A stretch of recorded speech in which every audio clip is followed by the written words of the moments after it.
లక్షలాది మందికి మన తెలుగు మ్యాట్రిమోనీ ద్వారా వివాహాలు జరిగాయి. తెలుగు వారి #1 చాయిస్ తెలుగు మ్యాట్రిమోనీ. ఏడాది ఎదురు చూసాం, ఇంకా 2 నెలలే టైం. స్పందించారా సరే, లేదంటే ఉద్యమం తప్పదు.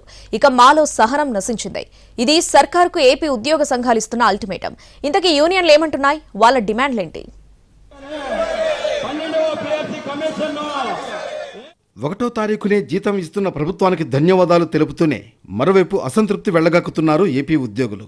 2 ఏళ్లు గడుస్తున్నా పీఆర్సీ సవరణకు కమిటీని నియమించకపోవడంపై మండిపడుతున్నారు. అలాగే సీఎం చంద్రబాబు ప్రతిపక్షంలో ఉన్నప్పుడు ఇచ్చిన హామీలు నెరవేర్చాలని డిమాండ్ చేస్తున్నారు.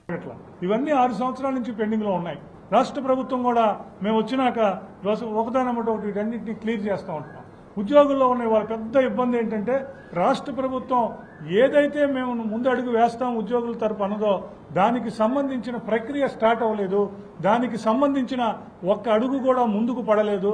రాష్ట్ర ప్రభుత్వం నోటి నుంచి ఉద్యోగ ఉపాధ్యాయ కార్మిక పెన్షనర్స్కి సంబంధించిన డిమాండ్ల విషయంలోనూ వాళ్ళకి సంబంధించిన ఇబ్బందుల విషయంలోనూ కనీసం అక్కడి నుంచి ఒక ఇది లేదనే పరిస్థితి ఇవాళ ఉద్యోగ ఉపాధ్యాయ కార్మికుల్లో ఉన్నది. ఏపీఎస్ఆర్టీసీ ఉద్యోగులు ఇప్పటికే గేట్ మీటింగ్లు, ధర్నాలు అంటూ ఉద్యమ బాట పట్టారు. ప్రమోషన్లు ఇవ్వడం లేదని, డిఏలు, సరెండ్ల విషయంలోనూ ఎలాంటి నిర్ణయం రాకపోవడంపై అసంతృప్తి వ్యక్తం చేస్తున్నారు. రాష్ట్ర వ్యాప్తంగా 129 డిపోలు, 4 వర్క్షాపుల్లో ఆర్టీసీ ఉద్యోగులు ఎర్ర బ్యాడ్జీలతో విధులకు హాజరయ్యారు. అలాగే ధర్నాలు కూడా చేశారు. ఆగస్టు 15 నుంచి మహిళలకు ఉచిత ప్రయాణం స్కీమ్ విజయవంతం కావాలంటే 3000 బస్సులు కొనుగోలు చేయాలని, అలాగే 10,000 మంది సిబ్బందిని నియమించాలని డిమాండ్ చేస్తున్నారు.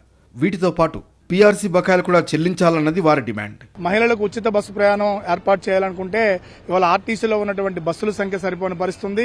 అలాగే సిబ్బంది కూడా కొరత చాలా ఉంది. ఉదాహరణకి సుమారు 10,000 మంది సిబ్బంది ఖాళీలున్నాయి. రోజుకి అన్ని డిపోల్లో కూడా 40 నుంచి 50 మంది కండక్టర్లను డబుల్ డ్యూటీలు పంపించే పరిస్థితుంది. అలాగే ఉన్న 12,000 బస్సుల్లో సుమారు 50% బస్సులు కాలం చెల్లిన బస్సులు ఉన్నాయి. కొత్త బస్సులు కూడా కనీసం 3,000 బస్సులు తేవాల్సిన పరిస్థితుంది. మరోవైపు పెన్షనర్ల పరిస్థితి మరీ దారుణంగా ఉందంటూ ఆవేదన వ్యక్తం చేశారు జేఏసీ నాయకులు. పంచాయతీ కార్యదర్శులు సైతం తమ డిమాండ్లు పరిష్కరించాలంటూ ఏపీ ఎన్జీఓలతో కలిసి ఉద్యమానికి సిద్ధమవుతున్నారు. ప్రస్తుత కాలమాన పరిస్థితుల ప్రకారం ఉదయం 6 గంటలకి పారిశుద్ధ్య విధులకి సూపర్వైజ్ చేయడానికి చాలా కష్టంగా ఉంటుంది. గ్రామాన్ని పరిశుభ్రంగా ఉంచడం కూడా మా ప్రధాన బాధ్యతే. మరి అటువంటి గ్రామాలని పరిశుభ్రంగా అయితే ఉంచుతాం కానీ ఉదయం 6 గంటలు అనేది టైం అనేది సవరణ ఇవ్వాలని చెప్పని కోరుకుంటున్నాము. ఇలా ఏపీలో ఉద్యోగులు సంఘాల వారీగా ఒకే తాటి మీదకు వచ్చి డిమాండ్ల సాధనకు ఉద్యమానికి సిద్ధమవుతున్న వేళ ప్రభుత్వం ఎలా స్పందిస్తుందన్నది చూడాలి.